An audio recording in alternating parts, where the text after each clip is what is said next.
নমস্কাৰ সকলোকে। এপল কোম্পানীৰ যি কো-ফাউণ্ডাৰ ষ্টিভ আৰু ষ্টিভ জৰ পত্নী হৈছে লৰেন এই লৰেন জয় তেওঁৰ এটা নতুন নাম লৈছে, হিন্দু নাম। আৰু হিন্দু নাম লৈ তেওঁ 16 দিনৰ কাৰণে কল্পবাস কৰিবলৈ ভাৰতত আহিছে। কিয়? এই বটলটিত যি পানী আছে, এই পানীখিনি কোনো সাধাৰণ পানী নহয়। মই আগতে কৈছোঁ, বৈভৱ-লক্ষ্মী ব্ৰত যেতিয়া কৰিছিলোঁ তেতিয়াই মই কৈছোঁ এই পানীখিনি সাধাৰণ পানী নহয়। কি পানী?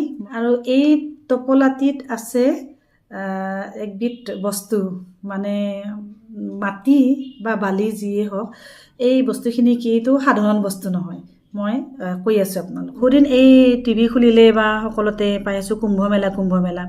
তো এই কুম্ভ মেলা কি, এই বিষয়ে মই আজি ভিডিঅ'টি লৈ আহিছোঁ। কাৰণ এই কুম্ভ মেলা 2010 হৈছিলে হৰিদ্বাৰত, আৰু সেই হৰিদ্বাৰৰ কুম্ভ মেলাৰ সাক্ষী আছিলোঁ ময়ো। এনেকুৱা কি আছে কুম্ভ মেলাত য'ত মানে ইমান বুলি নহয়, দেশ বিদেশৰ মানুহৰ কোটি মানুহ, প্ৰথম দিনাই মানুহ হৈছে 1.5 কোটি, আৰু সেই 1.5 কোটি মানুহক পুষ্পবৃষ্টি কৰিছে 1.5 কুইণ্টল ফুলেৰে। গতিকে ইমান যে কুম্ভ মেলা কয়, তাৰ অৰ্থ কি মই কৈ আছোঁ। এই ক'বলৈ হ'লে কিছু পৌৰাণিক সময়লৈ আমি যাব লাগিব, আৰু মোৰ কথাখিনি মন দি শুনক, ভিডিঅ'টো দীঘলীয়া হ'লেও। যেতিয়া মানে সমুদ্ৰ মন্থন হৈছিলে দেৱতা আৰু অসুৰৰ মাজত, মন্দাহাৰ পৰ্বত লৈ পেলাই সমুদ্ৰ মন্থন কৰিলে, মানে অদ্ভুত বস্তু ওলাল, বিষ ওলাল। সেই বিষটো আমাৰ অনাদি অনন্ত যি শিৱে খাই পেলাই শিৱৰটো মানে গোটেই শৰীৰ চটবটাৰ শেষত কণ্ঠত আনি পেলাই বিষখিনি তেওঁ ৰাখিলে। তো তেতিয়াৰ পৰা হ'ল নীলকণ্ঠ। তাৰপিছত এনেকৈ বহুত কিবাকিবি ওলাল। শেষত এটা ওলাল কলহ লৈ পেলাই, এটা অমৃতৰ কলহ ওলাল। কুম্ভ মানে হৈছে কলহ। এতিয়া অমৃতৰ কলহ ওলাল। অমৃতৰ কলহ ওলোৱাৰ লগে লগে হাহাকাৰ লাগি গ'ল, আৰু এই মানে সমুদ্ৰ মন্থন নকৰা হৈ গ'ল।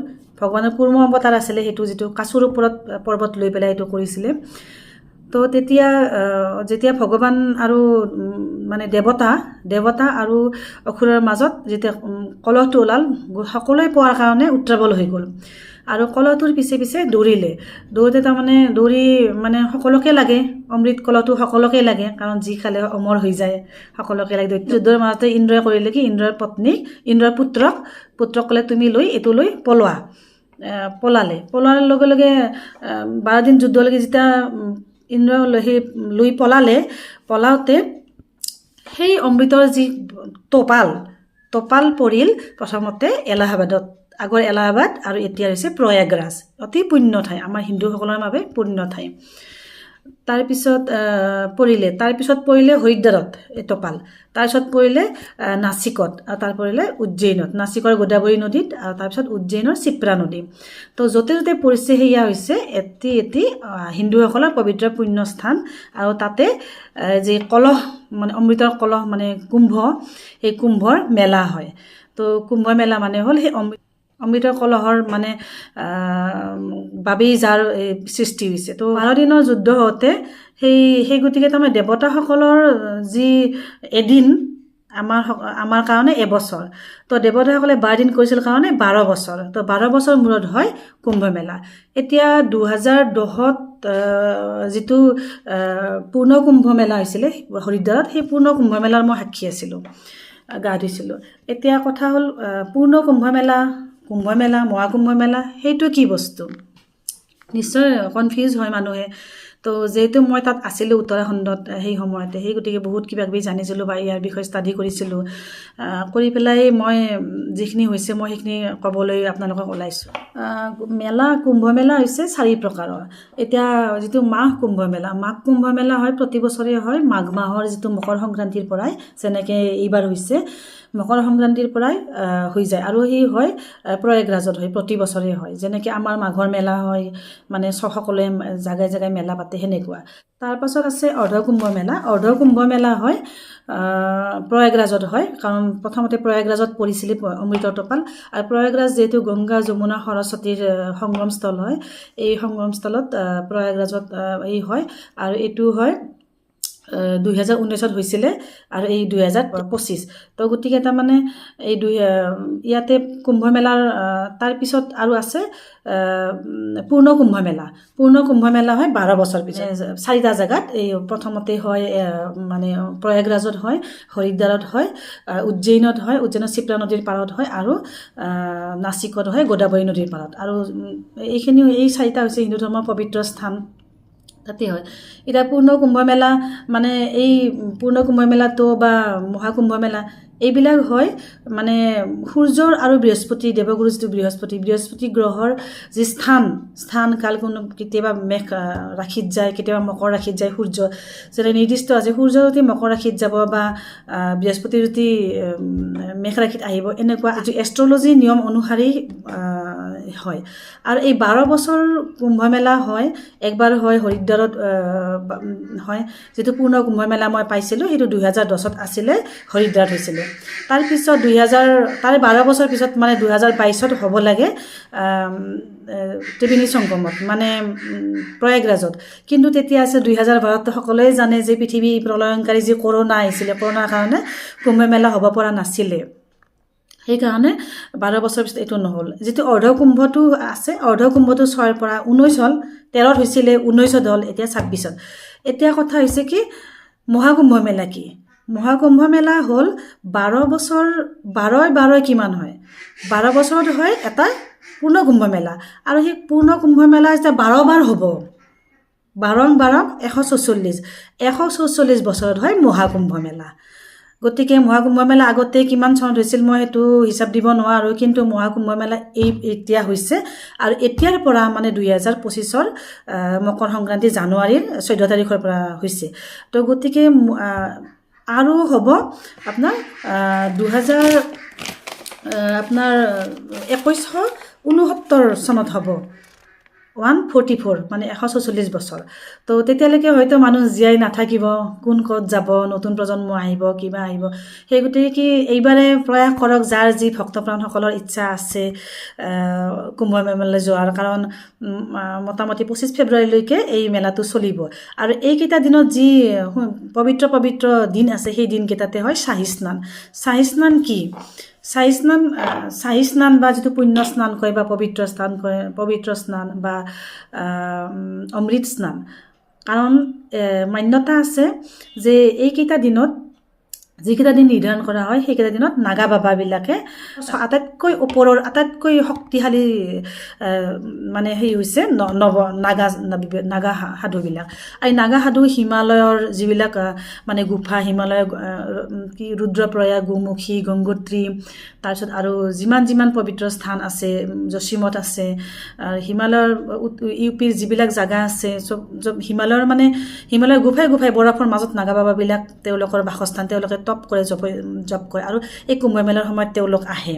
তো তেওঁলোকে সেই স্নান কৰে, তেওঁলোকক ৰখা জেগা একেবাৰে বেলেগ হৈ যায়, চৰকাৰে এইখিনি কৰে আৰু মানে বহুত কুম্ভ মেলাৰ আয়োজন হৈছে মানে পৃথিৱীৰে আটাইতকৈ ডাঙৰ এটা আয়োজন, কাৰণ ইউনেস্কোই ৱৰ্ল্ড হেৰিটেজ চাইট বুলি এটা আখ্যা দিছে, ৱৰ্ল্ড মানে লাৰ্জেষ্ট হেৰিটেজ চাইট। আৰু এই কুম্ভ মেলাৰ যিখিনি দৃশ্য মানে ছেটেলাইটৰ পৰাও দেখা পোৱা গৈছে। গতিকে এইটো কিমান ডাঙৰ এটা লাৰ্জেষ্ট, য'ত নেকি এইবাৰ মানে 45 কৰোৰ মানুহ ইয়াতে ভক্ত সমাগম হ'ব। চব অকল ইণ্ডিয়াৰে নহয়, দেশ বিদেশৰ চবৰে আছে। তো যে এপল কোম্পানীৰ ফাউণ্ডাৰ যে লৰেঞ্জই ইমান হিন্দু ধৰ্মক মানে, হিন্দু ধৰ্মত তেওঁ মানি তেওঁ তাৰমানে এই মানে কল্পবাসৰ কাৰণে তেওঁ 16 দিন তেওঁ কৰিব। গতিকে ভাবকচোন কেনেকুৱা এটা আমি এই সেয়ৰ সাক্ষী হৈছোঁ। আমি এইটো বৃহস্পতি যেতিয়া সূৰ্যক প্ৰদক্ষিণ কৰিবলৈ লাগে 12 বছৰ, আৰু সেই 12 বছৰতে একবাৰ কুম্ভ মেলা হয়। আৰু এইটো এষ্ট্ৰলজিসকলে গণনা কৰি কয় যে এইবাৰ হৰিদ্বাৰত হ'ব নে এলাহাবাদ মানে প্ৰয়াগৰাজত হ'ব নে নাচিকত হ'ব নে উজ্জয়িনত হ'ব, সেইটো কৈ দিয়ে আৰু সেইমতে নিৰ্ধাৰণ কৰি পেলাই গতিকে সূৰ্য বিপ্ৰ যি ব্ৰাহ্মণ বা জ্যোতিষীসকল ভাবকচোন কিমান মানে পাৱাৰফুল, কিমান তেওঁলোক বিজ্ঞ হয় যে ইমান বস্তুখিনি গণি পেলাই তেওঁলোকে কৈ দিব পাৰে। গতিকে এই ক্ষেত্ৰত ক'বলৈ গ'লে সূৰ্যপীৰ পৰা ব্ৰাহ্মণৰ সন্তান হিচাপে নিজকে গৌৰৱ অনুভৱ কৰোঁ। আৰু ভাল লাগে যেতিয়া মানে গণনাৰ যিখিনি শক্তি এই শক্তি নিৰূপণ কৰিব পাৰে কেৱল জ্যোতিষীসকলে। স্নান হৈছে প্ৰথমবাৰ হ'ব আপোনাৰ 14 জানুৱাৰীত হৈ গ'ল মকৰ সংক্ৰান্তিৰ দিনা। তাৰপিছত হ'ব 29 ফেব্ৰুৱাৰী আছে মৌনী অমাৱস্যা, সেইদিনা আছে এটা চাহী স্নান হ'ব, য'ত নাগা বাবাসকলেহে আহিব। তাৰপিছত আহিব 3 ফেব্ৰুৱাৰী যিটো বসন্ত পঞ্চমী, সেইদিনা আহিব। তাৰপিছত আহিব 12 ফেব্ৰুৱাৰী যিটো মাঘী পূৰ্ণিমা, 12 ফেব্ৰুৱাৰী বহুত পবিত্ৰ এটা মাঘৰ পূৰ্ণিমা, আৰু সেইদিনা এটা চাহী স্নান হ'ব। তাৰপিছত আৰু 26 ফেব্ৰুৱাৰী হ'ব মহাশিৱৰাত্ৰি, সেইদিনা হ'ব। গতিকে এই চাহী স্নান যেতিয়া চাহী স্নান হৈছে য'ত আমাৰ হিন্দু ধৰ্মৰ আটাইতকৈ শক্তিশালী যি ধৰ্মৰ যি মানুহকেইজন নাগা বাবা হওক বা ধৰ্মৰ আটাইতকৈ শংকৰাচাৰ্য গুৰু বা যিমান ধাৰ্মিক মানে ব্যক্তি আছে, যিহেতু আমাৰ হিন্দু ধৰ্মৰ আটাইতকৈ পবিত্ৰ পৰ্ব হৈছে, আটাইতকৈ মহান পৰ্ব, হিন্দু ধৰ্মৰ নহয় ৱৰ্ল্ডৰ আটাইতকৈ বৃহৎ পৰ্ব হৈছে এয়া এই কুম্ভ মেলাটো। আৰু এই কুম্ভ মেলাত আহিব নাগা বাবাসকলে তেওঁলোকক মানে পুলিচক একফালে গাৰ্ড কৰিব, তেওঁলোক আহি পেলাই গা ধুব, গা ধুই ওলাই যাব। তেওঁলোকক সাধাৰণ মানুহে চোৱাৰ মানে যোগ্যতা নাই, তেওঁলোক চাব নোৱাৰে, পুলিচে তেওঁলোকক গাৰ্ড কৰে, গা ধুৱে তেওঁলোক ওলাই যায়। তাৰপিছতহে সেই ঘাটত নৰ্মেল মানুহবিলাকে গা ধুব পৰা মানে কৰি দিয়ে। গতিকে প্ৰথম দিনাই হৈছিলে আপোনাৰ 1.5 কৰোৰ মানুহ, আৰু সেই 1.5 কৰোৰ মানুহক পুষ্পবৃষ্টি কৰিছিলে 1.5 কুইণ্টল ফুলেৰে। গৈ পেলাই 5 লিটাৰৰ পৰা এইখিনি পানী, পবিত্ৰ পানীখিনি এতিয়া ইমানখিনি আছে। আৰু চাওকচোন, গংগাৰ পানী কেতিয়াও বেয়া নহয়, কাৰণ গংগাৰ পানীত ইমান ৰাসায়নিক পদাৰ্থ আছে যি আমাৰ শৰীৰৰ কাৰণে, স্কিনৰ কাৰণে বহুত ভাল। আৰু সেই গংগা আহিছে ক'ৰ পৰা? গোমুখীৰ পৰা গংগোত্ৰী হৈ পেলাই মানে ৰুদ্ৰৰ পৰা কিমান অলকানন্দা লগ লাগিলে ইমান। আৰু উত্তৰাখণ্ড আৰু হিমালয় হৈছে যিবিলাক আয়ুৰ্বেদিক বনৌষধিৰ মানে ভাণ্ডাৰ, বনৌষধিৰ পাহাৰ, সেই পাহাৰৰ পৰা যেতিয়া পানী নামি আহিব সেইটোতো পবিত্ৰ হ'বই। চাওকচোন, আজি 2010ৰ পানী এতিয়াও সমানেই ফ্ৰেছ, সমানেই পবিত্ৰ হৈ আছে ইমানখিনি পানীখিনি। আৰু মই পবিত্ৰ কামত মানুহক মই দি ভাল লাগে, গৌৰৱ লাগে যে এয়া কুম্ভ মেলাৰ সময় পবিত্ৰ পানী। তাৰপিছত এই বালিখিনি হৈছে তাৰে গংগাৰ বালি। এই যিখিনি মই জানিছোঁ মই সেইখিনি কৈছোঁ, ভুল হ'লে মোক ক্ষমা কৰিব বিজ্ঞসকলে। আৰু আজিলৈ ইমানে এৰিছোঁ।